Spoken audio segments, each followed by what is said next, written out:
પોરબંદરના વોરાવાડ વિસ્તારમાં વહેલી સવારે એક જર્જરિત મકાનની છતનું પીઢિયું તૂટતા એક જ પરિવારના 4 સભ્યો ઇજાગ્રસ્ત થયા હતા, જેને સારવાર માટે સરકારી હોસ્પિટલે ખસેડાયા હતા.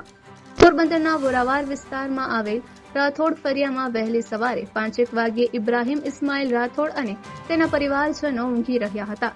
ત્યારે તેના જૂનવાણી મકાનની છતનું પીઢિયું તૂટી પડતા ઇબ્રાહીમ ઉપરાંત તેના બહેન રઝિયા ઇસ્માઇલ રાઠોડ, રહીમા ઇસ્માઇલ રાઠોડ અને ભાણેજ સાદિકા રજાક મલિકને ઈજા થઈ હતી.